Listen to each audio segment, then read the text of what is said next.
आप सभी का स्वागत है सक्षम लोक सोसाइटी के एक और क्लास में।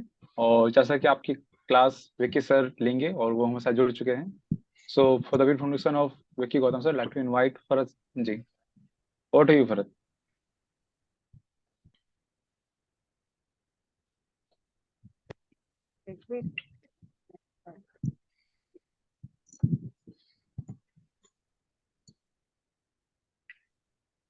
Good evening, everyone. Mr. Vicky Gautam is a professional in accountancy, having completed his BCom honors from Motilal Nehru College, University of Delhi in 2019. His strong academic foundation has provided him with a profound understanding of financial principles and accounting practices. In conjunction with his studies, Mr. Vicky Gautam gained hands-on experience as an accountant in chartered accountancy firm. During his tenure, he actively engaged in various financial responsibilities, demonstrating expertise in areas such as accountancy, goods and service tax, tax deducted at sources, source, and income tax. Apart from his professional pursuits, Mr. Vicky Gautam has dedicated time and effort to volunteer work with non-governmental organizations, NGOs like Magic Bus, Saksham Bharti, Saksham Rozgar Society, and Buddha Society. His volunteer work reflects his commitment to social causes, showing dedication to contributing to the betterment of society through impactful NGOs. Thank you.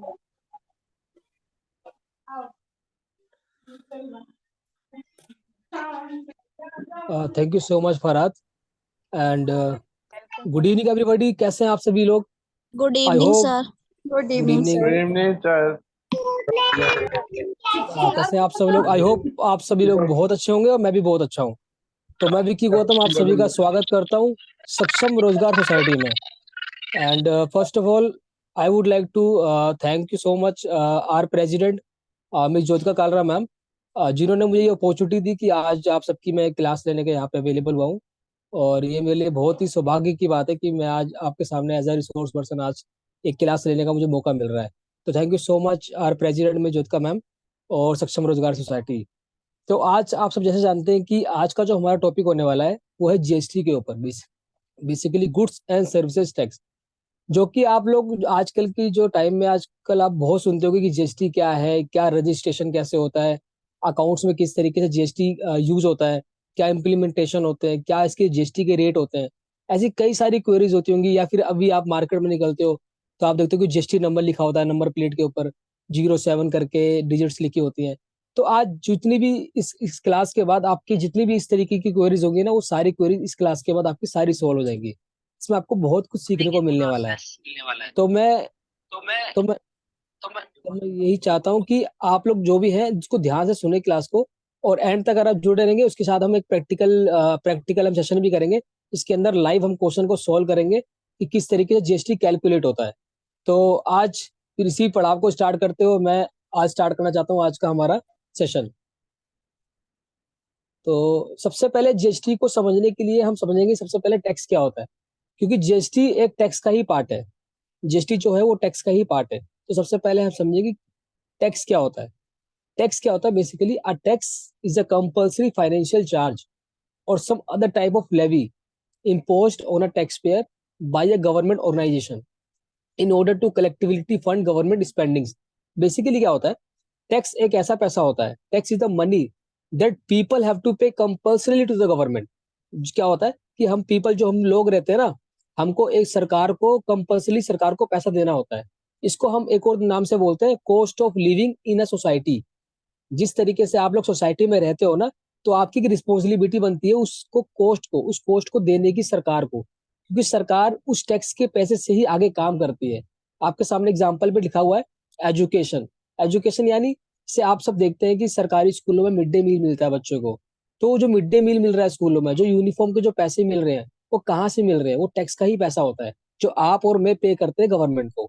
उसके साथ ही वो उस बच्चों को उस चीजों की facility मिलती है। तो वो एजुकेशन में इस तरीके से हेल्प करते हैं।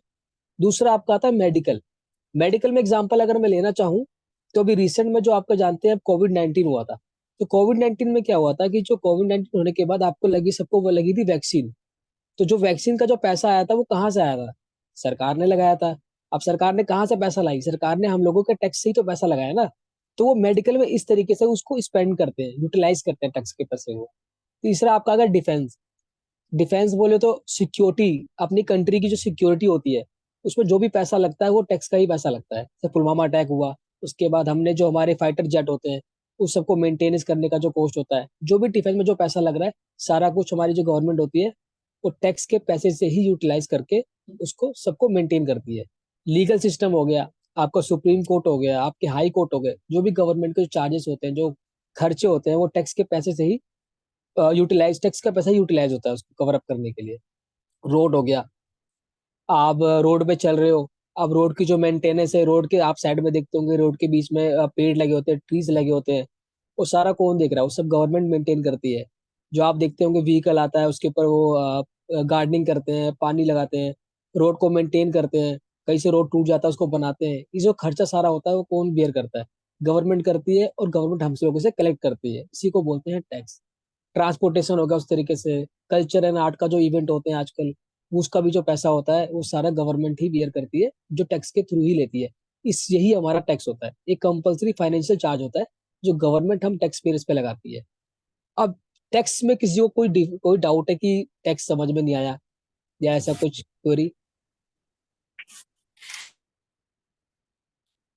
किसी को कुछ क्वेरी है टैक्स के रिगार्डिंग कि टैक्स क्या होता है, या फिर कोई डाउट हो आपको टैक्स के रिगार्डिंग तो आप पूछ सकते हो। No sir.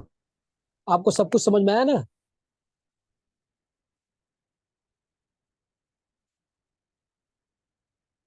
तो हम आगे बढ़ते हैं। अब हाँ, अब जो हमारा टैक्स होता है, चंचल टू एवरीवन, चंचल का आया यस सर। यस सर में क्या है, डाउट है आपको या डाउट नहीं है? नहीं सर, क्लियर है, बढ़िया है। बढ़िया, ओके। तो आपका जो नेक्स्ट पॉइंट आता है टाइप ऑफ टैक्स। जो टैक्स के जो टाइप होते हैं ना, वो दो तरीके के टैक्स होते हैं। एक होता है आपका डायरेक्ट टैक्स, जो कि हम क्या करते हैं, गवर्नमेंट को डायरेक्टली पे करते हैं टैक्स को। वही आपका दूसरी तरफ होता है इनडायरेक्ट टैक्स, जो हम गवर्नमेंट को डायरेक्टली नहीं करते, बट एक मीडियोकर होता है जो उस टैक्स को पे करता है गवर्नमेंट को। तो बेसिकली जो डायरेक्ट टैक्स होता है, direct tax is a tax directly pay to the government. Basically जो भी डायरेक्ट टैक्स होता है वो सरकार को डायरेक्टली हम पे कर देते हैं, हम किसी दूसरे लोगों पे इसको शिफ्ट नहीं कर सकते, इसको बोलते हैं डायरेक्ट टैक्स। वही अगर मैं बात करूं इनडायरेक्ट टैक्स की, तो इनडायरेक्ट, हेलो, मैं कह रहा हूँ जो इनडायरेक्ट टैक्स होता है उसको आप डायरेक्टली गवर्नमेंट को ना पे करके आप मीडियोकर के थ्रू पे करते हो। अब इन दोनों का मैं आपको एक सिंपल सा एग्जांपल देता हूँ। फॉर एग्जांपल, अगर आप कोई सैलरीड पर्सन हो और आप पैसे अर्न करते हो, कंपनी आपका क्या करती है, टीडीएस काटती है। जो टीडीएस काटती है आपका, बेसिकली वो क्या होता है, वो आपका कंपनी डायरेक्ट टैक्स काट लेती है और आप उसको चीजें सरकार को जमा करा देते हो, क्योंकि आपका टीडीएस कट रहा है, आपके पैन नंबर पे वो डिस्क्लोज होता है। लेकिन वही दूसरी बात करूं, आपका जीएसटी, एग्जाम्पल के लिए आप मार्केट में जाओगे, मार्केट में आपने क्या करा, कोई कपड़ा परचेज किया अपने लिए, या कुछ भी आपने शॉपिंग करी, या आप एग्जाम्पल के लिए अपना फोन ले सकते हो। जैसे आप फोन परचेज करते हो, मान लो आपका एमआई का फोन है, वो एमआई का जो फोन होता है 10,000 रुपए का प्राइस है। अब आपने क्या करा, उस पर 18% जीएसटी पे करा, तो आपका 11,800 रुपए की वैल्यू का प्रोडक्ट हो गया। तो अब आप क्या करोगे, आप 11,800 रुपये पूरे पैसे आप सरकार को, जो 11,800 में जो 1,800 का जो टैक्स का पैसा है, वो आप सरकार को थोड़ी जमा कराओगे, आप उस सप्लायर को दोगे जिसने आपको फोन दिया है, और वो सप्लायर आपके बिहाफ पे सरकार को पैसा जमा कराएगा। इसीलिए इसको बोलते हैं इनडायरेक्ट टैक्स। आप किसी को डायरेक्ट टैक्स और इनडायरेक्ट टैक्स में कोई क्वेरी कि समझ नहीं आया, या फिर कुछ ऐसा कुछ इशू?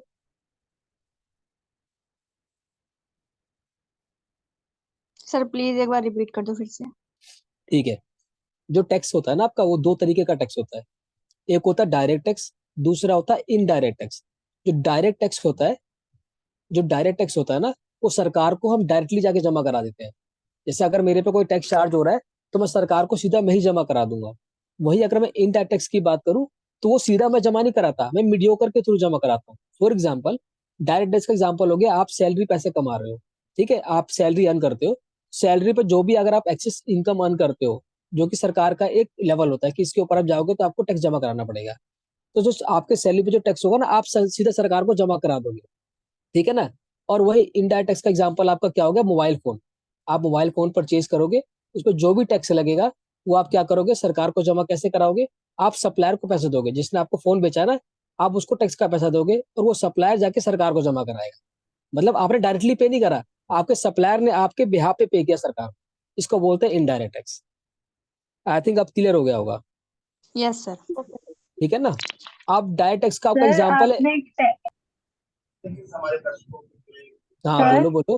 हाँ जी बोलो। आपने एक टर्म बोला था बीच में, टीडीएस, आप उसको एक्सप्लेन कर दोगे? नहीं हाँ, टीडीएस तो मैं, आप देखो टीडीएस का ना आपका एक अलग सेशन होने वाला है, तो आप उसमें टीडीएस ज्यादा डेप्थ में पढ़ोगे, बट मैं फिर भी आपको बता देता हूँ।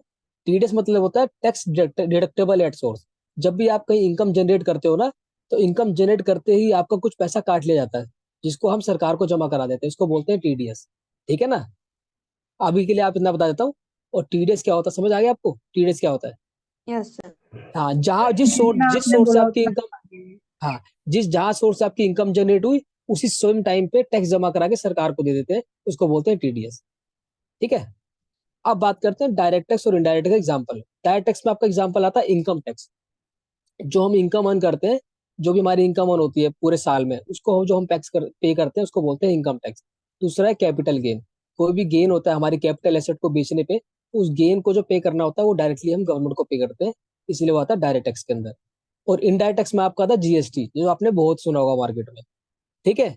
तो अभी तक इस स्लाइड में तो कोई क्वेरी होगी नहीं मेरे हिसाब से। Is there any query? No sir. No sir. Sir अब ये आते हैं जो व्हाट। हाउस टैक्स होता है, जो हाँ जी। हाउस टैक्स होते हैं, ये भी डायरेक्ट टैक्स होता है? नहीं नहीं, हाउस टैक्स तो एक अलग टैक्स हो गया। House tax is not a अच्छा। Direct tax. हाँ जी। हाउस टैक्स तो डिफरेंट टैक्स हो गया ना, जो आपने हाउस प्रॉपर्टी ली है उस पे आपको टैक्स पे करना पड़ता है। ओके अब ओके। आते हैं, हाँ, अब आते हैं व्हाट इज जीएसटी। जीएसटी में सबसे पहले पढ़ेंगे हम डेफिनेशन क्या होता है। GST means any tax on supply of goods और सर्विसेज और both, except taxes and supply of alcoholic liquor for human consumption. GST का मतलब होता है ऐसा कोई भी टैक्स जो कि सप्लाई करने पे, गुड्स या सर्विस की जो सप्लाई करते हैं उस पर जो भी टैक्स लगता है, या फिर गुड्स या फिर सर्विस, या फिर दोनों में, जब दोनों की सर्विस करते हैं उस पर जो भी टैक्स लगता है उसको हम बोलते हैं जीएसटी। लेकिन जीएसटी से हमारा जो है alcoholic liquor for human consumption जो है वो हमारी जीएसटी से बाहर है, मतलब जीएसटी में नहीं आता। जो भी अल्कोहलिक नहीं होता, जो अल्कोहलिक मतलब समझ गए होगा आप लोग, उस पर जीएसटी चार्ज नहीं होता, वो जीएसटी की लिस्ट से ही बाहर है। ठीक है ना। तो अल्कोहल पे जीएसटी नहीं लगता है, इसको छोड़ के सब पे जीएसटी लगता है। और कुछ ऐसे प्रोडक्ट होते हैं जिसपे जीएसटी अभी नहीं लग रहा है बट बाद में लगेगा। ठीक है ना। अब पॉइंट पे आते हैं। The goods and services tax GST is an indirect federal sales tax that is applied to the, हाँ, उठाकर सही से लिखो, उठाकर सही नहीं है। इन, हाँ मुझे लगा कोई क्वेरी है। The goods and services tax GST is an indirect federal sales tax that is applied to the cost of certain goods and services. वही बताया उसके अंदर कि जो जीएसटी होता है आपका, वो इनडायरेक्ट टैक्स होता है जो कि आपके कॉस्ट ऑफ सर्टेन गुड्स पे या सर्विसेज पे लगता है। नेक्स्ट पॉइंट है आपका, the business adds the GST to the price of the product. जो भी प्राइस ऐड होता है ना जीएसटी के ऊपर, उसके ऊपर ही आपका जीएसटी लगता है, जो एडिशन होता है प्राइस का उस पे लगता है, क्योंकि जो परचेज करते हो उसका आईटीसी आपको मिल जाता है। तीसरा होता है a customer who buys the product pay the sales price inclusive of the GST. जैसा भी आपको मैंने एग्जांपल बताया था कि जब भी जो कस्टमर होता है, जब भी वो प्रोडक्ट बाय करता है, जैसे आपको मैंने बताया था कि आपने फोन बाय किया, तो जो फोन बाय किया उसमें जो सेल्स प्राइस था उसके अंदर आपने जीएसटी भी पे करा था। 11,800 का प्राइस था, 10,000 रुपए की कॉस्ट थी, और 1,800 रुपए का आपका जीएसटी था। तो आप जो होता है आपने टोटल पैसा पे करते हो, इंक्लूसिव ऑफ द जीएसटी आप पे करते हो गवर्नमेंट सप्लायर को। और लास्ट पॉइंट है आपका, GST portion is collected by the business और seller and forwarded to the government. जो भी मैंने आपको बताया था कि जब भी आप फोन खरीदते हो तो आप जो पैसा होता है वो सप्लायर को देते हो या सेलर को देते हो, और सेलर आपके ब्याह पे सरकार को जमा करा देते हैं। यही होता है जीएसटी। आई थिंक मेरे ख्याल से कोई डाउट है या नहीं आप लोगों का? No sir. No sir. कोई डाउट हो आप बेझिझक आप मुझसे पूछ लेना, कोई इशू नहीं है। ठीक है ना। बस चीजें क्लियर होनी चाहिए। अब ऐसा ना हो कि क्लास के बाद आपको समझना है कि जीएसटी होता क्या है। नेक्स्ट आता है कि why do we need GST. हमें जीएसटी की जरूरत क्यों है। बेसिकली जीएसटी क्या एक सिंप्लीफिकेशन है। सिंप्लीफिकेशन मतलब क्या होता है कि पहले के जो जीएसटी से पहले जो हमारे टैक्सेस होते थे वो बहुत ज्यादा टैक्सेस होते थे। जैसे एक्साइज टैक्स होता था, कस्टम होता था, वो आपके क्या बोलते हैं सेंट्रल सेल्स टैक्स होते थे, वैट होते थे, मतलब कई सारे टैक्स होते थे, मल्टीपल टैक्स हुआ करते थे। अगर आप सर्विस डिपार्टमेंट में हो तो आपको अलग रजिस्ट्रेशन लेना पड़ेगा। अगर आप ट्रेडर हो तो आपको अलग रजिस्ट्रेशन लेना पड़ेगा। अगर आप मैन्युफैक्चरर हो तो आपको अलग रजिस्ट्रेशन लेना पड़ेगा। मतलब अगर आप जो भी हो, अगर आप कोई भी चीज कर रहे हो, आप मैन्युफैक्चरर हो तो आपको रजिस्ट्रेशन अलग लेना पड़ेगा। ट्रेडर हो तो आपको अलग लेना पड़ेगा। सर्विस में हो तो आपको अलग लेना पड़ेगा। लेकिन जीएसटी आने के बाद क्या हुआ, सिंप्लीफिकेशन हो गया कि भाई साहब आप चाहे मैन्युफैक्चरर हो, चाहे ट्रेडर हो, चाहे आप मैन्युफैक्चरर हो, ट्रेडर हो, चाहे आप सर्विस देते हो, आपको एक ही रजिस्ट्रेशन लेना, वो है जीएसटी। मतलब कितना सिंपल कर दिया। तो और तीनों को रिटर्न में भी सिंपल, पोर्टल जीएसटी पे लॉगिन करके, पोर्टल पे लॉगिन करके आपको रिटर्न भरनी है। सारा कुछ बहुत सिंप्लीफाइड कर दिया। जो मल्टीपल टैक्स हुआ करते थे उसको बहुत सिंपल कर दिया, तो सिंप्लीफिकेशन आ गई। दूसरा है elimination of cascading taxation. Cascading taxation का मतलब होता है टैक्स ऑन टैक्स। पहले क्या होता था कि भाई साहब हम क्या करते थे, अगर हमने कोई प्रोडक्ट बेची, हम कोई किसी का काम करते हैं, सर्विस का काम करते हैं, हमने उस पर सर्विस टैक्स लगाया, उसके ऊपर हमने फिर वैट भी लगा दिया। इस तरीके से क्या होता, डबल टैक्सेशन होता था कि एक प्रोडक्ट पे पहले टैक्स तो लग रहा है, फिर उस प्रोडक्ट प्लस टैक्स के ऊपर दोबारा टैक्स लगता था, जो कि टैक्स के ऊपर भी टैक्स हुआ करता था। उसको बोलते थे कास्केडिंग टैक्सेशन, मतलब tax on tax. It is called cascading taxation. तो उसको क्या कर दिया हमने, एलिमिनेट कर दिया। अब क्या होता, सीधा कॉस्ट उस पर लगता है हमारा जीएसटी। सिंपल हो गया बहुत, जो सिंप्लीफिकेशन हो गया। नेक्स्ट आता है आपका promotion of one nation one tax. ये तो आप सब जानते ही हैं, इसका नारा चलता है कि हमारा एक नेशन है और एक ही हमारा टैक्स है। चाहे वो दिल्ली हो, चाहे वो मध्य प्रदेश हो, चाहे आपका राजस्थान हो, चाहे कोई भी स्टेट हो, हर जगह आपका जीएसटी ही चलता है। पहले अलग अलग हुआ करता था। अगर अगर दिल्ली है तो वो डीवेट हुआ करता था, दिल्ली वैल्यू एडेड टैक्स हुआ करता था। और आपका पंजाब है तो उसका अलग हुआ करता था। मतलब हर स्टेट का डिफरेंट हुआ करता था। बट अब क्या हो गया कि पूरे भारत में सिर्फ जीएसटी है। यहाँ भी जीएसटी है और हर जगह जीएसटी है, मतलब एक कॉमन हो गया, one nation one tax. Fourth point है आपका एनहेंस ट्रांसपेरेंसी एंड कंप्लायंसेस। तो जीएसटी के जो कंप्लायंसेस है वो काफी आसान है as compared to previous taxation system. Previous taxation system में क्या था कि बहुत सारे जब रजिस्ट्रेशन हुआ करते थे तो बंदा कंप्लायंस पूरी नहीं कर पाता था। उसकी ड्यू डेट, उसकी ड्यू डेट, इसकी ड्यू डेट, कई सारे रजिस्ट्रेशन करने पड़ते थे। तो ड्यू डेट बहुत, कंप्लायंसेस बहुत ज्यादा बढ़ जाते थे। और अब क्या हो गया, सब कुछ सिंप्लीफाई हो गया है। एक ही रजिस्ट्रेशन है जीएसटी, तो हमें सब कुछ काम जो भी करना है वो जीएसटी पे ही करना है। तो ड्यू डेट का भी पंगा नहीं हुआ और कंप्लेक्सिटी भी बहुत कम हो गई। तो ट्रांसपेरेंसी आ गई बेसिकली। फिर है boost to economy. Economy boost में क्या फायदा है कि हमारी जो इकोनॉमी है वो काफी ज्यादा बूस्ट हो रही है। जो हमारे गवर्नमेंट का जो टैक्स का पैसा है ना, वो काफी रेवेन्यू में काफी इंक्रीमेंट हुआ है हमारा जीएसटी आने के बाद। तो इसने हमारी इकोनॉमी को काफी बूस्ट किया जीएसटी ने। और हमारे इकोनॉमी को काफी कॉम्पिटेंट बनाया है, अगर हम ग्लोबलाइजेशन अगर हम देखें तो। और हमारा लास्ट पॉइंट आएगा ग्लोबल कॉम्पिटिवनेस। हमें ग्लोबल कॉम्पिटिशनस भी हमारे अंदर आ गई कि हम दूसरे लोगों से भी कंपेयर कर सकते हैं, क्योंकि जीएसटी और भी कई सारी कंट्रीज के अंदर है। पर जो डीवेट हुआ करता था, पुराने टैक्स हुआ करते थे, उससे हम कंपेयर नहीं कर पाते थे अपने आप को, अपनी कंट्री को दूसरे के साथ। बट जीएसटी आने से क्या हुआ, कंपेरेबिलिटी भी बढ़ गई और एक कॉम्पिटेंस जो होती है ना, वो चीज बढ़ गई हमारे गवर्नमेंट के लिए। इज देयर एनी क्वेरी अभी तक में इस स्लाइड में, या फिर कुछ आपको?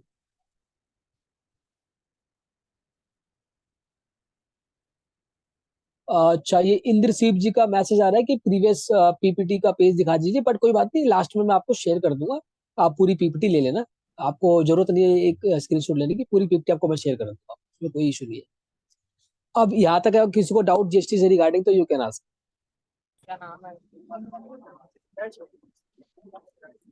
Any doubt? No sir. क्या बोला किसने, कुछ कुछ क्वेरी है? अच्छा, all clear, okay okay. No, sir. अब हम पढ़ते हैं कि what are the benefit of GST. अब आप लोग सब जानते हैं जीएसटी तो आ गया। अब जीएसटी के बेनिफिट क्या क्या है? जीएसटी के काफी बेनिफिट भी है। सबसे पहली बात, higher threshold for registration. Threshold मतलब क्या होता है कि लिमिट होती है किसी भी रजिस्ट्रेशन करने की ना, एक लिमिट होती है। तो जीएसटी रजिस्ट्रेशन की भी जो लिमिट है ना, वो काफी हायर है। मतलब ये छोटे टैक्स पेयर होते हैं उनको परेशान नहीं करते। मतलब जैसे जो इनकी जीएसटी के, अभी मैं आगे बताऊंगा अभी आपको कि रजिस्ट्रेशन कब रिक्वायरमेंट होता है और क्या लिमिट होती है। बेसिकली जो लिमिट होती है वो 20 लाख रुपए होती है, 10 लाख भी होती है और 40 लाख भी होती है। अभी मैं आपको आगे एक्सप्लेन करूंगा। तो जो थ्रेशोल्ड लिमिट है ना, वो काफी ज्यादा हायर रखी हुई है। हायर इसलिए रखी हुई है कि जो छोटे टैक्स पेयर होते हैं ना, उनको प्रॉब्लम ना है कि यार मेरा तो 5 ही लाख का टर्नओवर है और मुझको रजिस्ट्रेशन लेना पड़ रहा है, मुझे कंप्लायंस करने पड़े, ऐसा नहीं है। मोटा माटी आपकी अगर 20 लाख 40 लाख की टर्नओवर है तभी आपको रजिस्ट्रेशन लेना है, अदरवाइज आपको कोई जरूरत नहीं है रजिस्ट्रेशन लेने की। नेक्स्ट पॉइंट है reduce tax evasion.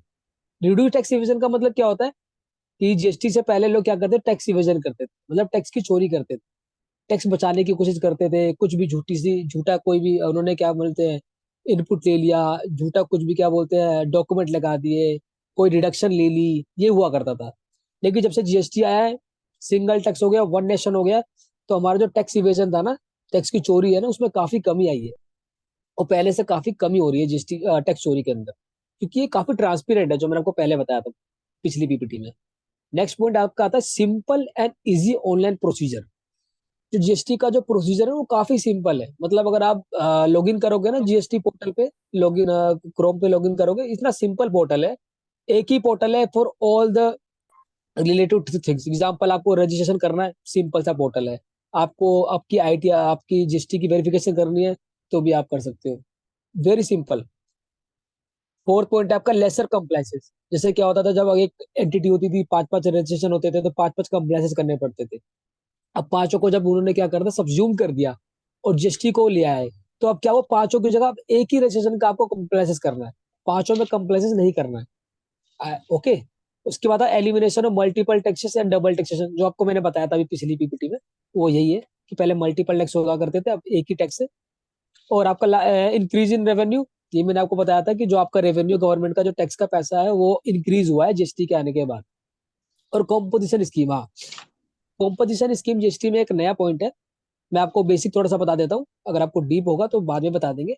Composition scheme में क्या होता है, कॉम्पोजिशन स्कीम जीएसटी की एक ऐसी स्कीम है जिसमें अगर किसी भी टैक्स पेयर की टर्नओवर 1.5 करोड़ से कम है, 1.5 करोड़ से कम है, इसका मतलब सरकार बोलती है कि इसकी टर्नओवर का 1.5 करोड़ से कम है ना, तो ये छोटा टैक्स पेयर है, ज्यादा बड़ा टैक्स पेयर नहीं है। अच्छा, किसी का क्वेरी आ रहा है, निशा का क्वेरी आ रही है, सर रेवेन्यू क्या होता है? निशा जी, रेवेन्यू का मतलब होता है सेल, इनकम बेसिकली। रेवेन्यू का मतलब होता है इनकम, सेल होती है हमारी बेसिकली, रेवेन्यू को हम सेल या फिर इनकम बोलते हैं। और गवर्नमेंट की इनकम या फिर सेल क्या है, टैक्स ही होती है। तो वो मैं बता रहा हूँ कि गवर्नमेंट का रेवेन्यू बढ़ गया, मतलब गवर्नमेंट की एक तरीके से इनकम बढ़ गई। ठीक है ना? आई थिंक आपका क्वेरी क्लियर क्लियर हो गई होगी। उसके बाद हम बात करते हैं कॉम्पोजिशन स्कीम का, मैं बता रहा था आपको। हाँ, तो कुछ क्या होता है, कुछ छोटे टैक्स पेयर होते हैं, मान लो जिनकी टर्नओवर 1.5 करोड़ से कम होती है, तो उन्हें क्या होता है ना कि उनके पास ना ऐसे कस्टमर होते हैं जो कि जीएसटी वाले नहीं होते, तो उस पर उनको फायदा नहीं मिल पाता, तो वो क्या करते हैं, उनको ना 18% का, जैसे कोई प्रोडक्ट है, जब वो प्रोडक्ट बेचेंगे ना, उनको 18% का जीएसटी नहीं पे करना पड़ता, उनको मात्र 1% का जीएसटी पे करना पड़ता है, कॉम्पोजिशन वालों को 18% ना देके। हाँ जी, per annum 1.5 crore per annum, बिल्कुल सही है, 1.5 करोड़ पर एनम, हाँ, ये पर एनम की ही वो है आपकी थ्रेशोल्ड लिमिट है, जो 1.5 करोड़ की लिमिट होती है। अब क्या होता है, अब आपका क्या होता है कि 18% हर बंदा नहीं पे कर पाता, क्योंकि उसके पास जो परचेजर होते हैं ना, वो छोटे छोटे होते हैं, मतलब वो उनके पास रजिस्ट्रेशन नहीं होता। क्या जीएसटी, जीएसटी से पहले वैट होता था आपका, वैल्यू एडेड टैक्स हुआ करता था, जीएसटी से पहले आपका वैट हुआ करता था। हाँ जी। अब हाँ, जो हाँ, मैं कॉम्पोजिशन को जो आपको बता रहा था ना, मैं बेसिकली, अब मैं वही बताता हूँ, मिस कितनी क्वेरी आ जाती है तो मैं उसको आंसर देने जाता हूँ। तो कॉम्पोजिशन मतलब एक सिंप्लीफाइड एक प्रोसीजर, एक स्कीम है जीएसटी के अंदर, इसके अंदर आपको 18% जीएसटी ना पे नहीं करना पड़ता, आपको सिर्फ 1% जीएसटी पे करना पड़ता है। बट इसके अंदर आपको जीएसटी का आईटीसी नहीं मिलता, मतलब अगर आप कोई प्रोडक्ट परचेज करते हो ना, उस पर आपको आईटीसी नहीं मिलेगा। बस वो एक वो होता है, एक सिंप्लीफाइड और एक छोटे टैक्स पेयर के लिए एक स्कीम है जीएसटी के अंदर। किसी को कोई doubt, any doubt till yet? No, sir. No, sir. Calculation of GST rates with name of goods और सर्विसेज। अब हमारे जीएसटी नोट रेट्स के, सर। अब जीएसटी रेट्स आपने सुना ही होगा, जीएसटी के रेट्स काफी सारे होते हैं, जीएसटी के आपने सुना होगा, इसमें 12% लग रहा है, किसी प्रोडक्ट में 5% लग रहा है। क्या क्या, मैं सुन नहीं पाया, सॉरी। आईटीसी क्या होता है? आईटीसी क्या होता है? जी सर। हाँ, मैं बता देता हूँ, आईटीसी मतलब होता है इनपुट टैक्स क्रेडिट। जब आप कोई प्रोडक्ट परचेज करते हो ना, तो जब प्रोडक्ट परचेज करते हो तो उस पर आप जीएसटी पे करते हो, है ना? जैसे आपने फोन परचेज करा है 11,800 रुपए का, तो आपने 10,000 रुपए का तो कॉस्ट पे करा है, लेकिन 1,800 तो टैक्स पे किया है ना। वो जो टैक्स का जो पैसा आपने पे किया ना, वो आईटीसी होता है, उसको बोलते हैं इनपुट टैक्स क्रेडिट। परचेज पे जो जीएसटी पे करते हैं उसको बोलते हैं input tax credit. I think you got the point. ठीक है ना, मतलब एक सिस्टम होता है, गवर्नमेंट का सिस्टम होता है। जो आपने सेल करा उस पर जो जीएसटी लगा, और आपने जो परचेज करा जो उस पर जीएसटी लगा। सेल वाली जो आपने सेल करी उस पर जो जीएसटी लगा वो आपको सरकार को पे करना है, लेकिन परचेज जो करा उस पर जो जीएसटी लगा वो आपका इनपुट है। तो जो सेल में से आप इनपुट वाले को माइनस कर दोगे, जो नेट बचेगा वो लायबिलिटी आपको सरकार को पे करनी पड़ती है, बिजनेस वाले को। वो होता है नेट पेबल। ठीक है ना। हाँ, हम कहाँ पे थे, कैलकुलेशन ऑफ जीएसटी रेट्स। तो calculation of GST rates with the name of goods और सर्विसेज। ठीक है। तो आपके जो ब्रॉडर अगर सेंस में देखा जाए तो आपके चार टैक्स है। आपके चार टैक्स है, 5%, 12%, 18% और 28%। ठीक है ना, जो मोटा मोटी आपके 4% है। ठीक है, और भी होते हैं, मतलब 1% वो भी होता है, 0% भी होता है, तो 3% भी होता है गोल्ड वोल्ड पे, ज्वेलरी पे, वो मैं बाद में बताऊंगा। अब हाँ, सबसे पहले बात करता हूँ 0%। 0% टैक्स किस पे लगता है जीएसटी पे? जैसे जो नेसेसिटी आइटम है, नेसेसिटी आइटम का मतलब क्या है, एक जो नॉर्मल ह्यूमन है उसको जो कंज्यूम करता है ना, उस पे सरकार चाहती है कि जो एक नॉर्मल इंसान जो कंज्यूम करता है ना, उस पे मैं टैक्स ना ही लगाऊं। ये सोचती है गवर्नमेंट, जो कि एक इंसान के लिए बहुत नेसेसिटी है। एग्जाम्पल के लिए आपका मिल्क, जो आप डेली रूटीन में यूज करते हो, आपका व्हीट हो गया, फ्लोर हो गया। ठीक है ना। कुछ ऐसी नेसेसिटी चीजें हैं जो आपको कंज्यूम करनी ही करनी है, तो सरकार इस पे क्या करती है, टैक्स नहीं लगाती, जीरो रेट होता है। इस तरीके से मैं आपको एक और चीज ऐड कर देता हूँ। जब भी आप एक्सपोर्ट करते हो ना, सेल करते हो दूसरे कंट्री में, हाँ, डेली यूज होने वाला, बिल्कुल सही है नुजात, आपने सही बोला, डेली यूज होने वाला, जो हम डेली यूज करते हैं, कंज्यूम करते हैं। ठीक है, जो नेसेसिटी है हमारे लिए। दूसरा होता है 0% में एक और चीज आती है आपकी, एक्सपोर्ट। अगर आपने भारत देश से किसी दूसरे देश में अगर आपने सेल करी ना, तो उस पर जीरो रेट टैक्स लगता है। सरकार, जब भी हम भारत देश का कोई भी प्रोडक्ट हम बाहर देश में बेचते हैं ना, तो सरकार हमको एक एग्जाम्पशन देती है कि हमें जीरो टैक्स पे करना पड़ता है, क्योंकि हमारी जो गवर्नमेंट है ना वो एक्सपोर्ट को बढ़ावा देती है। ठीक है ना। तो उसमें भी 0% में आता है। नेक्स्ट आपका आता है 5%।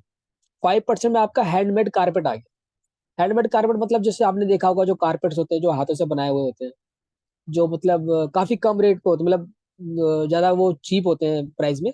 तो उस पर क्या होता है, 5% जीएसटी सरकार लगाती है। आपका 12% में भी देख लो, 12% में आप एग्जाम्पल ले सकते हो आपका कपड़े का। आप लोगों ने देखा होगा, जो आप कपड़े वपड़े परचेज करते हो या फिर कोई रॉ मटेरियल के लिए परचेज करते हो, कपड़ों में 5% भी है और 12% भी है, depending on the quality of the product, कि प्रोडक्ट की क्वालिटी कैसी है। कपड़ा अगर ज्यादा प्रीमियम क्वालिटी का होगा तो 12% लग सकता है, अगर थोड़ी सी लो क्वालिटी का होगा तो 5% भी लग सकता है। सर, नेसेसिटी में एजुकेशन एंड मेडिकल, हाँ, सही बोल रहे हो आप, नेसेसिटी में एजुकेशन में मेडिकल भी आता है, इसलिए मेडिकल और एजुकेशन में कोई जीएसटी नहीं होता। ठीक है ना। तो इसलिए एजुकेशन में आपका, एजुकेशन और आपके मेडिकल में कोई जीएसटी नहीं होता। ठीक है ना। कभी देखा होगा आपने किसी डॉक्टर ने आपको दवाई लिख के दी, उस पर लगाया हो जीएसटी, लगाया हो? नहीं लगाते। मेडिकल वाले, केमिस्ट वाले लगाते हैं, पर डॉक्टर नहीं लगाते। Basic necessary things in life, no GST. हाँ, बिल्कुल ठीक है, आप जो समझ रहे हैं बिल्कुल परफेक्ट है, कोई दिक्कत नहीं है। अब आपका मैं नेक्स्ट आता हूँ, 18%। हाँ, ज्यादातर जो प्रोडक्ट होते हैं मार्केट में उस पर 18% ही कैलकुलेट होता है GST. 18%, most of the services fall in the category of 18%। आप देख रहे होगे, आपका जो आप फोन चला रहे हो वो 18% के अंदर आता है। दूसरा आपका आता है, हाँ, ये आपका आ रहा है, आपका क्वेरी आ रही है हैंडमेड कारपेट। हैंडमेड कारपेट मतलब, मैं एक बात बता रहा हूँ, एक स्पेसिफाई कर रहा हूँ कि ये ऐसा प्रोडक्ट है, लेकिन इस तरीके से काफी सारे प्रोडक्ट हैं जो कि आपके इस 5% रेट के अंदर ही आते हैं। ठीक है ना। ये मैंने एग्जांपल दिया आपको, आप इसकी पूरी लिस्ट है, अगर आप गूगल पे जाओगे ना, अगर आप सर्च करोगे, और भी चीजें 5% में हैंडमेड क्राफ्ट है, वो बहुत सारी चीजें हैं, तो आप लिस्ट देखोगे, आप सारा कुछ क्लियर हो जाएगा। ठीक है ना। गॉट इट, तो गॉट 18, इट। हाँ, तो 18% में जब बात कर रहे थे, जो 18% में जो प्रोडक्ट आता है, मोटा मोटा, अच्छा अच्छा, ठीक है ठीक है ठीक, हाँ, कोई बात नहीं। तो 18% में आपका जो होता है, मोस्टली जो आपके प्रोडक्ट होते हैं वो सारे 18% में ही आते हैं। एग्जाम्पल, आप जो अपने फोन चला रहे हो अपने हाथ के अंदर, वो 18% में कैलकुलेट होता है। आप प्रिंटर यूज करते हो, वो 18% में होता है। और आप कोई भी प्रोडक्ट खरीद रहे हो बाहर से, आप एग्जाम्पल ले लो, कोई भी इलेक्ट्रॉनिक आइटम खरीद रहे हो, या फिर ऐसी भी नॉर्मल सी भी कोई चीज परचेज करते हो, कुछ फर्नीचर, हाँ, फर्नीचर आप ले रहे हो, उसमें भी 18% लगता है। किसी किसी में 12% भी लगता है, और depending on the quality of the product. ठीक है ना। उसके बाद नेक्स्ट आता है 28%। 28% the higher rate of the GST till yet अभी 28% is the highest rate. But हाँ, हमारे जीएसटी कॉन्स्टिट्यूशन में, कॉन्स्टिट्यूशन के अंदर हमारे अंदर एक प्रावधान है कि हम जीएसटी को 40% तक इंक्रीज कर सकते हैं, अगर हम चाहें तो। बट अभी जो हमारा मैक्सिमम रेट है वो 28% है। 28% is applicable on some item like cement, car, tobacco. जो आप सीमेंट यूज करते हो उस पर 28% जीएसटी कैलकुलेट होता है। कार की बात करूं, एग्जांपल के लिए आप BMW परचेज कर रहे हो, मर्सिडीज ले रहे हो, महंगी कार्स ले रहे हो, उस पर 28% जीएसटी चार्ज होता है। टोबाको आप सब जानते ही हैं, मुझे बताने की जरूरत है नहीं, तो उस पर भी 28% लगता है, क्योंकि सरकार चाहती है कि इसका Yes, sir. कंजम्पशन कम हो। सरकार चाहती है इनका कंजम्पशन बहुत कम हो, ठीक है ना, तो इसलिए वो टैक्स रेट को बढ़ा देती है कि बंदे इसको कम परचेज करें, लेकिन फिर भी अब दुनिया आया तो परचेज कर ही रही है। तो is there any doubt till yet? No sir. Sir Yes. Alcohol भी तो नशे की चीज है, तो उस पे क्यों नहीं है हाँ, जीएसटी? कौन सी चीज पे? जैसे आपने अभी बताया था, अल्कोहलिक जो चीजें होती हैं उन पे जीएसटी नहीं नहीं नहीं है। नहीं, जीएसटी नहीं है ना, लेकिन उस पर है टैक्स, है वैट, वो लगते हैं अभी, जो पुराने वाले टैक्स है ना उस पर अभी लगते हैं।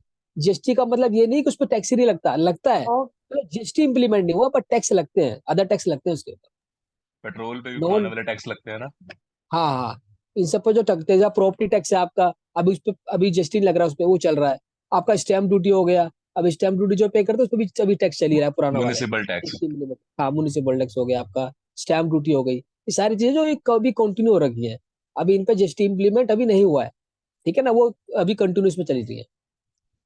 नेक्स्ट आते हैं हम अपने नेक्स्ट। अच्छा हाँ, किस किसने मैं इसको पहले हटा देता हूँ, किस किसने जीएसटी नंबर देखा हुआ है, और प्लीज बताइए मुझे कितने नंबर का जीएसटी नंबर होता है, कितने मतलब कितनी डिजिट होती है जीएसटी नंबर में?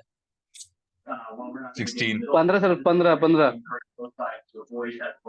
16 जिसने बोला, आई थिंक आप गलत हो, और बताइए। 15 सर। हाँ जी, बिल्कुल सही है, यू आर राइट, 15 होती है, ठीक है, very good, I like your confidence. ठीक है, तो हमारी जो नेक्स्ट पीपीटी है, Vicky sorry I am disturb कर रही हूँ। जब जब भी हमारे पार्टिसिपेंट बोलते हैं तो थोड़ा अपना नाम बता के बोलें कि I am so and so, और आपका जो क्वेरी हो, ताकि हम ओके भी सब आप लोगों को ऑब्जर्व कर रहे हैं। हम चाहते हैं कि हम फर्दर अपनी इस रिलेशनशिप को लेके जाएं। So if you just when you ever you put a question, please put your name first. Thank you so much. Carry on Vicky. Okay ma'am, तो आपको कोई भी क्वेरी हो ना, आप अपना नाम बताइए and then you can ask a query, okay. तो हाँ, हम आ गए फॉर्मेट ऑफ जीएसटीएन। जो आपका जो जीएसटीएन होता है ना, जो 15 डिजिट का कोड होता है, कितने डिजिट का कोड होता है? 15 डिजिट का कोड होता है। मैं आप लोगों को आगे असाइनमेंट भी दूंगा एक, ठीक है ना, मतलब ओरल वाला है, एक सर्वे नहीं होता जो स्कूलों में मिलता है कि सर्वे करना है, वो मैं सर्वे वाला आपको एक अभी आज एक क्वेरी दूंगा, एक असाइनमेंट दूंगा बेसिकली। तो जीएसटी जो होता है आपका 15 डिजिट का होता है। जो आगे के जो दो कोड दिख रहे हैं आपको 22, ये होता है स्टेट कोड। क्या होता है कि जैसे हमारे जो भी स्टेट है ना, उनका एक स्पेसिफिक कोड है जीएसटी के अंदर। ये मतलब बेसिकली इसका कुछ वो नहीं है, लॉजिक तो नहीं है, लेकिन मेरे को जहां तक लगता है, जैसे जो मैप होते हैं ना, मैप में स्टार्टिंग में देखा होगा जम्मू कश्मीर आता है, तो जीएसटी जो जम्मू कश्मीर का ना, वो आगे जो डिजिट देखा होगा स्टेट कोड 01 है। क्या है? 01 है। जैसे जैसे स्टेट नीचे आता है ना, उनका कोड ऐसे बढ़ता जाता है। जैसे दिल्ली का कितना है? 07 है। ये 22 किसका है? छत्तीसगढ़ का है। 9 किसका है? 09 किसका है? उत्तर प्रदेश का है। 10 किसका है? बिहार का है। तो इस तरीके से मतलब सारे स्टेटों को ना एक जीएसटी नंबर मिला हुआ है। तो अगर आप किसी को मार्केट में अगर आप जीएसटी नंबर देखते हो, और अगर आपके 07 लिखा हुआ है, अभी से जो दिल्ली में रहते हैं, अगर अभी आप कल देखना जाके बाहर मार्केट में या फैक्ट्री के बाहर देखोगे ना, वहाँ पे 07 लिखा होगा। और वहीं अगर कोई नोएडा का बच्चा इस क्लास को ले रहा है, कोई नोएडा का स्टूडेंट ले रहा है, तो आप लोग देखोगे वहाँ पे 09 लिखा होगा आपके यहाँ पे। ये नोटिस करना आप लोग। हेलो, हाँ जी। तो जो आपका जो आगे वाला जो दो कोड होते हैं ना, वो जो आपके जीएसटी नंबर के होते हैं, मतलब स्टेट कोड होते हैं, ठीक है। उसके बाद जो आगे वाले जो 10 डिजिट होती है ना, वो आपकी पैन नंबर होती है। क्या होता है? Pan number. पैन नंबर आपको पता ही है, पैन नंबर क्या होता है? जब permanent account number, permanent account number होता है। परमानेंट अकाउंट नंबर में दो चीज आपको बता देता हूँ। जो परमानेंट अकाउंट नंबर में जो फोर्थ अल्फाबेट होता है ना, वो बताता है कि आप क्या हो, मतलब आप क्या करते हो, आपका पैन नंबर किस चीज का है। अगर आप जैसे आप लोग हो, आप लोग सारे क्या हो? आप सब इंडिविजुअल हो, ना तो आप कंपनी हो, ना तो आप ट्रस्ट हो, ना तो आप फर्म हो, ठीक है ना। आपने पढ़ा होगा टाइप ऑफ बिजनेस ऑर्गेनाइजेशन के अंदर कि आप ये सब चीजें तो नहीं हो, आप हो इंडिविजुअल। तो इंडिविजुअल को हम प्रोप्राइटर से डिनोट करते हैं। अभी आप सब अपना पैन नंबर चेक करोगे तो आपके पैन का चौथा अक्षर जो होगा वो होगा पी। पी मतलब प्रोप्राइटरशिप। तो मतलब क्या है इसका? मतलब था इंडिविजुअल्स। अब आप सब अपना पैन नंबर चेक करोगे ना, तो चौथा नंबर पी होगा। तो इससे आप ये पता कर सकते हो कि पी मतलब प्रोप्राइटरशिप है। उसी सेम तरीके से अगर आप जीएसटी नंबर पे जाओगे, तो आपका सिक्स डिजिट अगर आपका पी आ रहा है, इसका मतलब क्या है कि वो प्रोप्राइटरशिप है, मतलब कोई एक ही मालिक है उस कंपनी का। वहीं अगर वो सिक्स जो आपका अल्फाबेट अगर वो टी आ रहा है, टी का मतलब वो ट्रस्ट है। ट्रस्ट का मतलब क्या है, वो एक मतलब नॉन गवर्नमेंट ऑर्गेनाइजेशन है, वो एक एनजीओ है। वही अगर आपका एफ आता है तो एफ का मतलब होता है कि फर्म है, मतलब क्या है, एक पार्टनरशिप फर्म चल रही है वो, ठीक है। अगर वही आपका सिक्स अगर अल्फाबेट अगर आपका सी आता है, सी का मतलब क्या होता है, कंपनी होता है। आप लोग सब नोट पैड ले रखे हो ना, तो नोट कर लेना अभी चीजें जैसे मैं बता रहा हूँ, तो आपको कल काम आएगी। जब आप चेक करोगे ना कि हाँ छठे डिजिट पे मेरे यहाँ पे पी आ रहा है, इसका मतलब ये प्रोप्राइटरशिप है। अगर टी आ रहा है तो ट्रस्ट है, सी है तो कंपनी है, ठीक है ना। उसके बाद आपके पैन नंबर का 5वां डिजिट, पैन नंबर का 5वां डिजिट और जीएसटी नंबर का 7वां डिजिट, ठीक है ना। मैं दो ऐड करके बता रहा हूँ। तो जो पैन नंबर का जो 5वां डिजिट होता है वो आपके सरनेम का पहला वर्ड होता है। एग्जाम्पल के लिए, अगर मेरा नाम विक्की है ना, तो मेरा सरनेम नहीं है, तो मेरा विक्की है, तो मेरा 5वां डिजिट मेरा वी होगा। अगर आपको में से किसी को भी अपना अगर पैन नंबर याद है ना, तो आप बताओ उसका। देखो आप, अगर आपका सरनेम होगा ना, तो उसका पहला अक्षर ही आपका 5वां डिजिट होगा पैन नंबर का, और आपका चौथा अक्षर पी होगा। मैं पहले ही बता देता हूँ, है किसी को याद? अगर हाँ, अगर मैं सही बता रहा हूँ तो बताओ कोई कि हाँ सर मेरा तो पी आ रहा है चौथा, और 5वां मेरे नाम का पहला लास्ट पहला आ रहा है ना। निशा ने चेक भी कर लिया, देखो, वेरी गुड निशा, है ना। और उसके बाद चलो आपका ये आपके 10 नंबर वो पेन नंबर वाले, और आगे वाले 2 नंबर आपके क्लियर हो गए, मतलब 12 नंबर आपके टोटल क्लियर हो गए, ठीक है ना। निशा का एन आ रहा है, ठीक है, वेरी गुड, हाँ वही एन ही आएगा आपका, ठीक है। उसके बाद वेरी यूनिक थिंग, अगर आपको कुछ बोलना है क्वेरी, तो अपना नाम देके बताइएगा, ठीक है ना। तो आपका जो 10 नंबर का जो था पैन नंबर का भी क्लियर हो गया, और आपके आगे का जो 2 डिजिट था स्टेट वाला वो भी क्लियर हो गया, तो आपके टोटल 12 नंबर क्लियर हो गए। अब लास्ट की 3 डिजिट बची है। लास्ट की 3 डिजिट में जो पहली डिजिट आ रही है, जो एक नंबर लिखा हुआ है, वो है entity number of the same pan holder in a state. मतलब एक स्टेट में अगर आपने एक से ज्यादा रजिस्ट्रेशन ले रखा है जीएसटी में, आप ले सकते हो।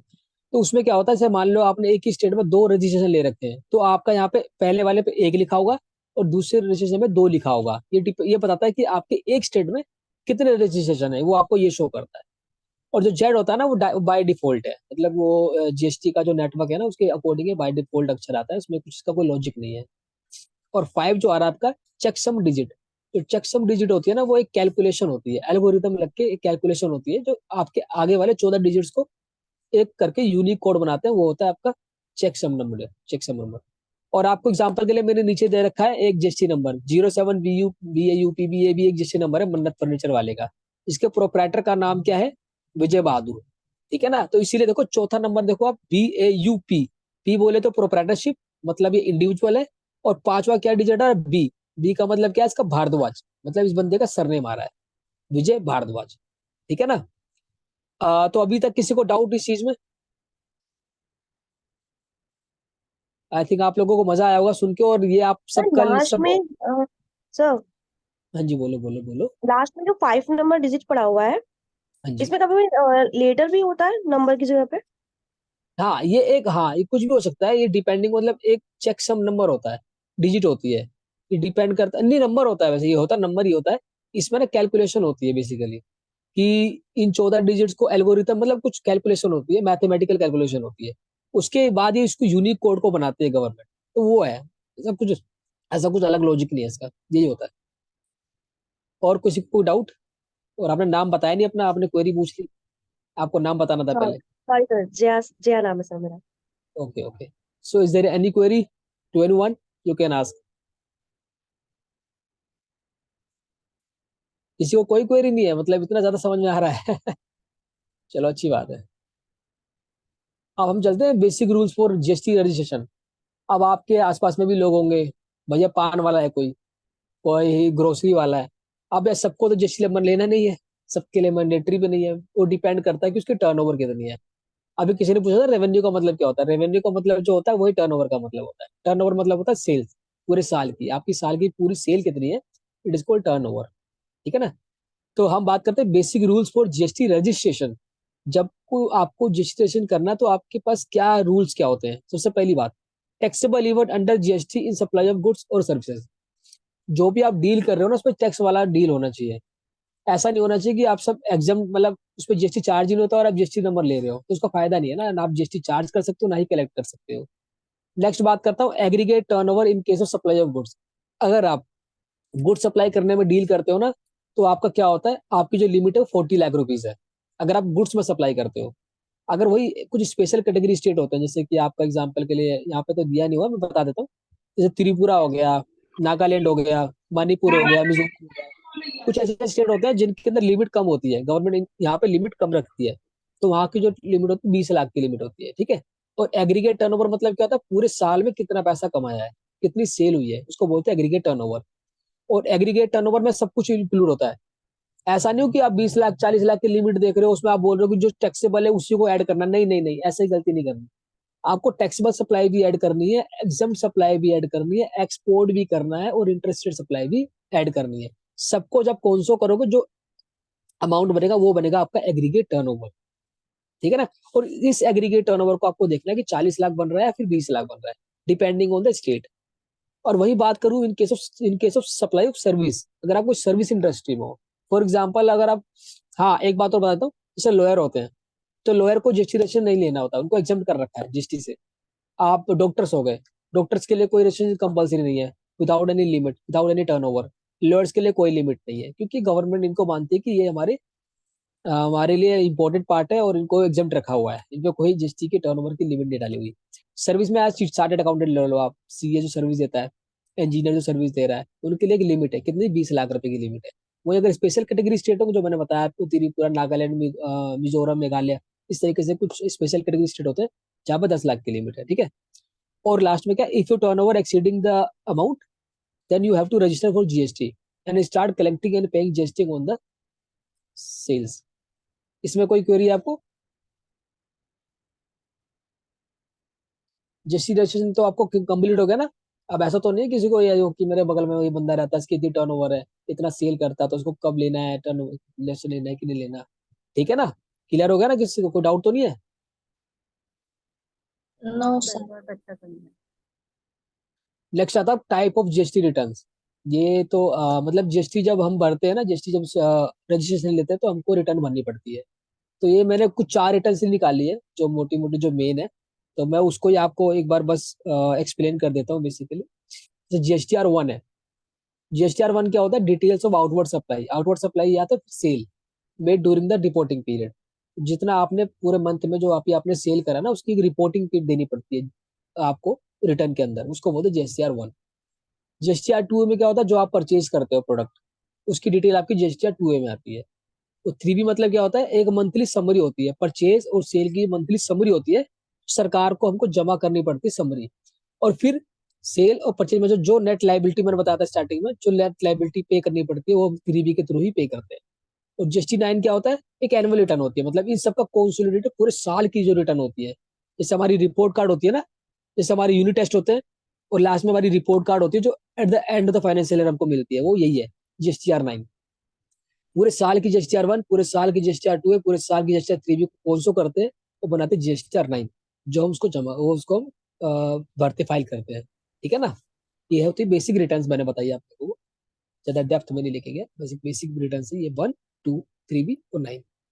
Any query?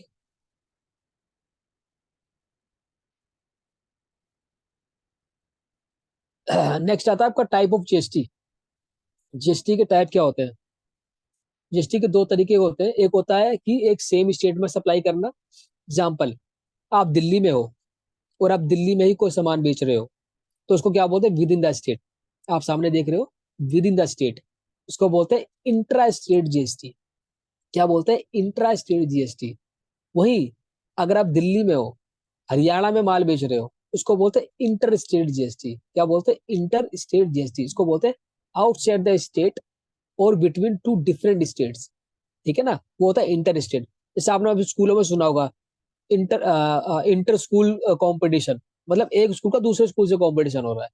वही अगर बात करूं, इंट्रा स्कूल कंपटीशन, मतलब स्कूल के अंदर ही कंपटीशन हो रहा है, उसको बोलते हैं इंटर स्कूल कंपटीशन। तो वही सेम है, इंटर स्टेट जीएसटी मतलब डिफरेंट स्टेट्स के अंदर, इंट्रा स्टेट जीएसटी मतलब सेम स्टेट के अंदर, ठीक है ना। जब भी सप्लाई सेम स्टेट में होती है, मैं दिल्ली का हूं और मैं दिल्ली में ही माल बेच रहा हूँ, जब मेरी लोकेशन ऑफ सप्लायर और प्लेस ऑफ सप्लाई दोनों अगर सेम स्टेट में है, तो मैं चार्ज करता हूँ CGST और SGST, ठीक है। और वही अगर मैं दिल्ली में हूँ और पंजाब में सामान बेच रहा हूँ, हरियाणा में बेच रहा हूँ, चंडीगढ़ में बेच रहा हूँ, तो मैं चार्ज करता हूँ IGST, जो कि सेंट्रल गवर्नमेंट कलेक्ट करती है, ठीक है ना। और सीजीएसटी का मतलब होता है central goods and services tax, और आईजीएसटी का मतलब होता है state goods and services tax, और आईजीएसटी का मतलब होता है दोनों को मर्ज करके, इसको बोलते हैं integrated goods and services tax. ठीक है ना। जो सीजीएसटी होता है वो सेंट्रल के पास पैसा जाता है, जो आईजीएसटी होता है वो स्टेट के पास जाता है, और आईजीएसटी का जो पैसा होता है आधा स्टेट को जाता है और आधा सेंट्रल को जाता है। Is there any query?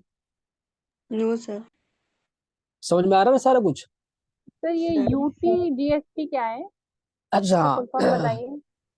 UTGST मतलब होता है union territory goods and services tax. हमारे, आप जानते हो कि हमारे भारत में कुछ यूनियन टेरिटरीज भी है। 9 है। अंडमान निकोबार हो गया आपका, नागालैंड, ये उस कुछ इस तरीके से कुछ यूनिट टेरिटरीज है। तो उसपे क्या होता है, आपका यूटीजीएसटी लगता है, ना कि एसजीएसटी लगता है। ठीक है, वो उनके लिए है, मतलब वो एज ए स्टेट ही होते हैं। तो बस वो कुछ डिफरेंट टाइप के, मतलब उनको एक उपाधि दी हुई यूटीजीएसटी की, तो इसलिए वहाँ पे एसजीएसटी चार्ज नहीं होता, वहाँ पे यूटीजीएसटी चार्ज होता है। ठीक है ना।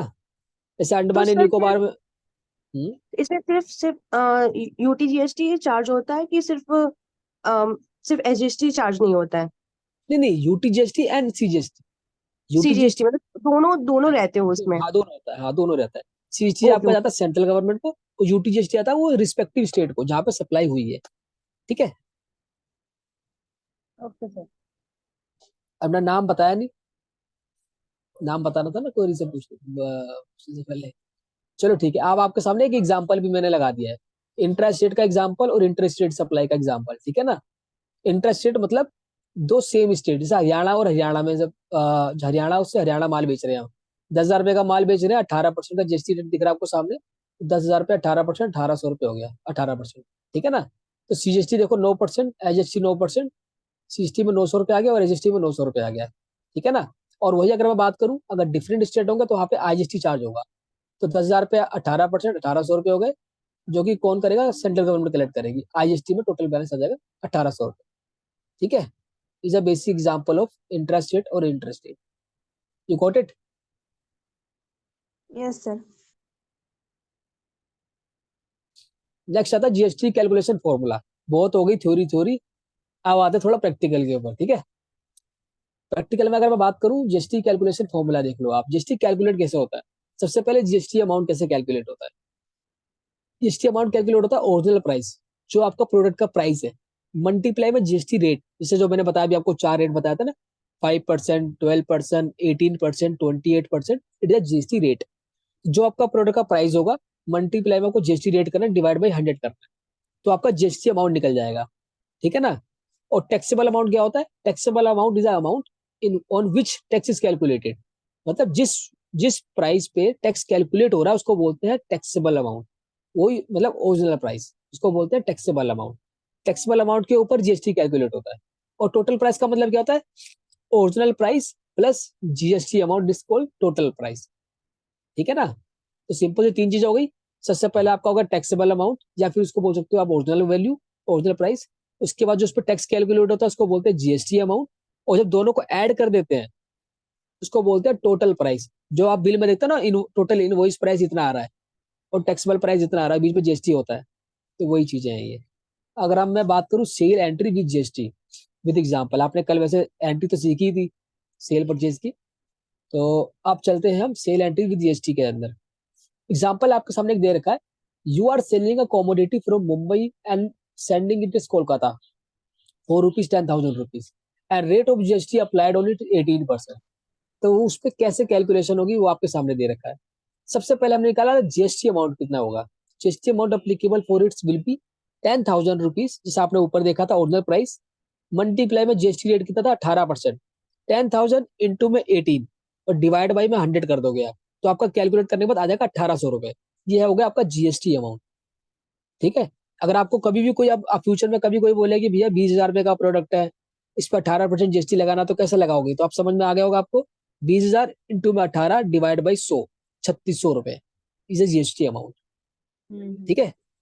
और टैक्सेबल अमाउंट का मतलब होता है जिस प्रोडक्ट पे लग रहा है जीएसटी, तो 10,000 रुपए लग रहा है ना, तो ये हमारा टैक्सेबल अमाउंट है। उस तरीके जो 20,000 वाला एग्जाम्पल दिया तो उसमें 20,000 रुपए हमारा टैक्सेबल अमाउंट है। और वही अगर मैं बात करूँ टोटल प्राइस, टोटल प्राइस क्या होता है? टोटल हमारा ओरिजिनल प्राइस या फिर taxable price plus GST is equal to total price. तो 10,000 प्लस 1,800 इज इक्वल टू 11,800 रुपए हमारा बन जाएगा टोटल प्राइस। इस फॉर्मूले में किसी को दिक्कत तो पूछ लेना, क्योंकि अगला फिर क्वेश्चन स्टार्ट होंगे, इसमें आपको उसके आंसर देने पड़ेंगे। तो किसी को कुछ क्वेरीज हो इस फॉर्मूले में तो मुझे बता दो। No no sir. सर। बिल्कुल सिंपल है। चलते हैं हम नेक्स्ट। अब आप लोगों के सामने क्वेश्चंस आ गए। There are 5 questions only. मैं इन 5 क्वेश्चन में सबसे पहले देते हैं कौन आंसर देता है। पहला question, what is the price of a, हाँ Please जी ma'am, ask them to take out their notepad and pens. Okay तभी ओके। इसका आप कैलकुलेट करके पहले वो तैयारी मतलब आंसर्स। आप लोग सब अपनी नोटपैड निकाल लीजिए जो आपने नोटपैड निकाल लीजिए और फटाफट कैलकुलेट करिए। तो डिस्कस करते हैं। तो मैं पहला क्वेश्चन डिस्कस कर रहा हूँ आप लोगों के साथ। What is the price of a cycle in case of cycle is sold of ₹5,000 and the GST rate applicable to it's 12%। 12% का जीएसटी रेट है, 5,000 रुपए का प्रोडक्ट है, कितने रुपए जीएसटी लगेगा? Sir Sir, 6,000 6,000? 600 वाह, 600 सॉरी मतलब आपने 5,600। टोटल प्राइस से ही मतलब बढ़ा दिया, टैक्सेबल प्राइस से भी बढ़ा दिया जीएसटी। कोई कोई बात नहीं। 100 था सर 1000 बोल दिया 600 सर। है। और किसी का कुछ अलग आंसर तो नहीं आ रहा? 600। जीएसटी जीएसटी 600 है और टोटल अमाउंट होगा वो 5,600 निकलेगा। नाम नाम नाम बोलना है पहले आपको आंसर देने से पहले, अपना नाम बताएं। मेरा नाम विवेक है। हाँ विवेक, बिल्कुल सही है, परफेक्ट, आपने आंसर बिल्कुल सही दिया। ठीक है, अब नेक्स्ट चलते हैं नेक्स्ट क्वेश्चन के ऊपर। What is the price of laptop in case of a laptop is sold ₹25,000 and the GST rate applicable to it's 18%। Sir 31,500 sir. हाँ जी, सर 31,250। अच्छा जी, और किसी का कुछ और आंसर तो नहीं आ रहा है? विवेक कुमार नाम है मेरा। और हाँ हाँ, बोलो बोलो। जो जीएसटी निकलेगा 4,500। हाँ जी, और टोटल अमाउंट जो होगा वो 25,000 और 4500 को प्लस करके 29,500 है। बिल्कुल बिल्कुल परफेक्ट आंसर दिया विवेक जी आपने। तो अच्छा, आप, सेम मेरा भी आंसर यही आ रहा है पर अरे वाह वाह वाह, वेरी गुड फरज जी, आप मतलब आप सर बिल्कुल सेम आप मेरा तो, भी। हाँ हाँ अंचल जी बिल्कुल आपका भी बहुत अच्छा। देखो आप सबने पहली क्लास में जीएसटी कैलकुलेट करना सीख लिया, कितनी अच्छी बात है। मैं देखता हूँ और पांचवा क्वेश्चन, चौथा कौन, तीसरा कौन देता है सबसे पहले। What is the price of a table in case of table is sold of ₹10,000 and the GST rate is applicable 12%।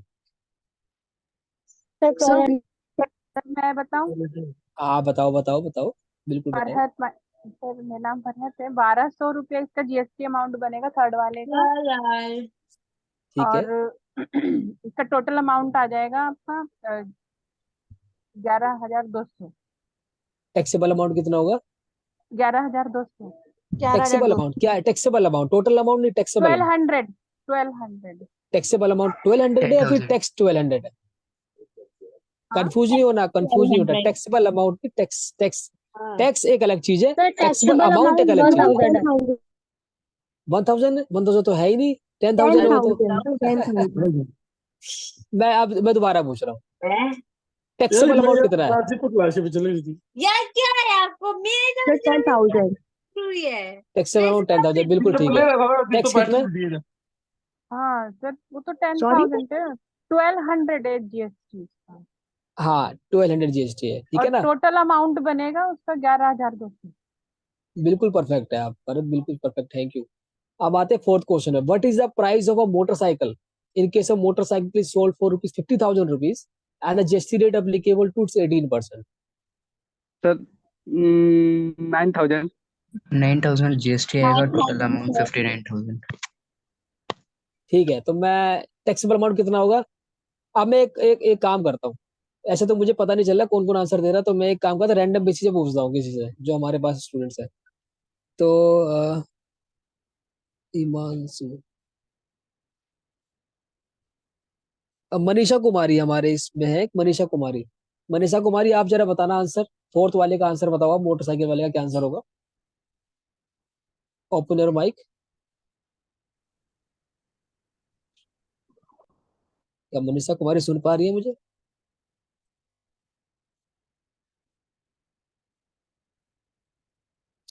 रहा मनीषा कुमारी तो नहीं है, चलो कोई बात नहीं। और कोई हुकुमराज? Yes sir. क्या होगा आप बताओ, टैक्सेबल अमाउंट कितना होगा? फोर्थ वाले में सर, टैक्सेबल अमाउंट कितना है? सर 9,000 और टोटल होगा टैक्स टैक्स 59,000। नहीं नहीं, मैंने टैक्सेबल अमाउंट पूछा है बस। 59,000। Taxable amount, not total amount, taxable amount. वो तो टोटल प्राइस बता रहे हो आप। Total price is equal to taxable amount plus tax, it is called total amount, तभी उसको बोलते टोटल प्राइस। मैंने पूछा टैक्सेबल अमाउंट कितना है, मतलब किस प्राइस पे टैक्स 50,000। कैलकुलेट हुआ है। कितना? 50,000। 50,000 50,000 ना? आप 50,000। किसी को 50,000 किसी को कंफ्यूजन तो नहीं होगी ना अब, मतलब मैंने नो इतनी बार पूछ लिया है तो कि पता लग जाए। अब लास्ट वाला क्वेश्चन देता हूं मैं, कौन आंसर देता है? What is the taxable price of a fan? What is the taxable price of a fan in case of fan is sold for rupees 11,800 rupees and the GST rate applicable to its 18%? So GST 2,124. हैं? सोच के बताओ, थोड़ा सा 2,000. सोच के बताओ, सोच के बताओ, थोड़ा सा ट्रिकी क्वेश्चन है ये। ये सबसे मुश्किल क्वेश्चन है ये पहले बता दो। अभी मैं तक के इसीलिए सभी बोल रहा हूँ, थोड़ा क्वेश्चन ट्रिकी अलग क्वेश्चन है। क्वेश्चन है, सबसे मुश्किल क्वेश्चन है।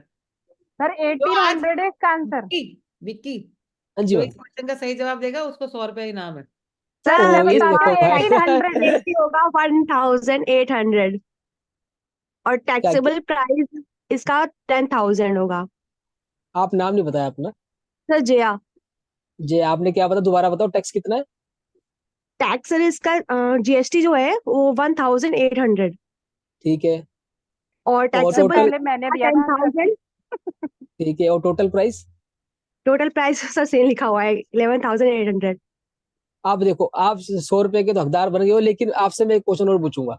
जी बताइए। अगर आप दिल्ली में हो, ठीक है, जी। आप दिल्ली में हो और आपने दिल्ली से सेल करी है, पता कहाँ पे? यूपी में सेल करी है। तो आप इस जो 10,000 में से जो 1,800 रुपए वो क्या होगा?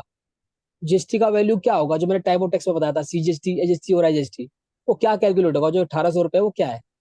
क्या है, सीजीएसटी IGST है? होगा सर। सर मैं बताऊं? नहीं, IGST जो जया का, ये जो जया का क्वेश्चन था जो ना। स्टेट के बाहर का है सर वो IGST लगेगा। ठीक है, और अगर मैंने यूपी से यूपी में बेचा तो? सर वो SGST CGST लगेगा। बिल्कुल परफेक्ट है, आप बिल्कुल विनिंग के हकदार हो। तो thank you so thank you much. Sir. और जस्ट अ मिनट। तो नेक्स्ट आपके सामने, सबके सामने आंसर भी लिखा हुआ है। तो अगर आपको कुछ, मैं लास्ट में पीपीटी शेयर करूंगा, तो अगर आपको कुछ, किसी को कुछ क्वेरी आ रही होगी कि किसी को कोई चीज समझ में नहीं आ रही होगी, तो वो उससे देख भी सकता है। तो हमारा सेशन अब फाइनली एंड हो रहा है। तो मैं चाहता हूँ, थैंक यू सो मच सक्षम भारती और सक्षम रोजगार सोसाइटी। और अगर आपको कोई और भी क्वेरी अभी तक में कुछ पूछना है तो आप मुझसे बेझिझक पूछ सकते हैं, कुछ भी चीज हो आपको।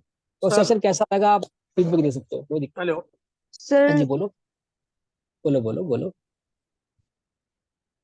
सर मुझे सर आपने स्टार्टिंग में पैन कार्ड में बताया था कि जो लेटर्स हैं, लेटर्स के सबके अलग अलग नंबर्स बताए थे, वो सर मैं मिस कर गई थी। तो आप मुझे वो अगर हो सके तो उसकी मुझे आप दे देंगे कुछ पढ़ने के लिए। मैं पीडीएफ आपको लास्ट में शेयर कर दूंगा, उसमें कोई और कोई इशू नहीं है। सर PDF में वो चीज नहीं थी, आपने वो ऐसे ओरली बताया था। ओरली ज्यादा कुछ है नहीं, अब देखो उसमें टाइम लगेगा थोड़ा सा, इसलिए। हाँ जी मैम। रिकॉर्डेड है ना, हम इसको यूट्यूब पे हाँ शेयर करेंगे। हाँ, ये रिकॉर्डेड लेक्चर्स है, तो आप ओके ओके, उसको थैंक यू मैम, बाद थैंक में यू हाँ सो हाँ मच सर। बाद में रिकॉर्डेड है वॉच कर हमारे सकते हो आप। लेक्चर्स। और कुछ अभिषेक आप क्वेरी? कुछ बताना चाहोगे रिकॉर्डिंग के बारे में? हाँ, आप सभी को जो रिकॉर्डिंग है यूट्यूब पे मिल जाएगी, और प्रीवियस क्लास की हम धीरे धीरे अपलोड करते रहेंगे, और वो भी आप देख सकते हैं साथ साथ में। सो हमारा यूट्यूब चैनल है सक्षम रोजगार सोसाइटी के नाम से, आप वहां जाके चेक कर सकते हैं, और बाकी आगे आपको लिंक ग्रुप में भेज दिया जाएगा रिकॉर्डिंग का। So thank you. Thank you sir. Thank किसी यू और को सर। कुछ जीएसटी के बारे में जानना हो, कि कुछ क्वेरी आ रही हो या कुछ पूछना हो, तो आप पूछ सकते हैं, फिर हम सेशन को एंड करेंगे।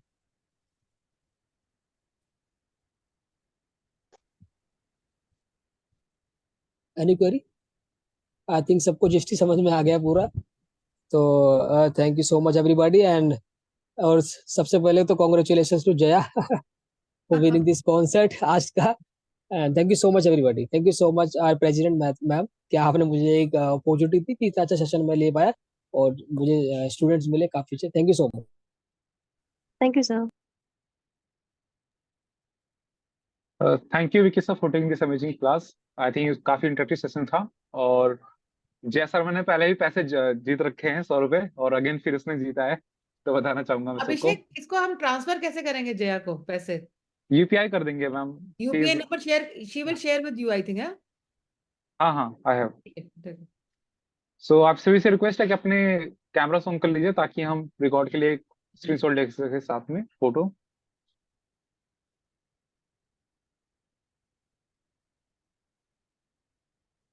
Big quick.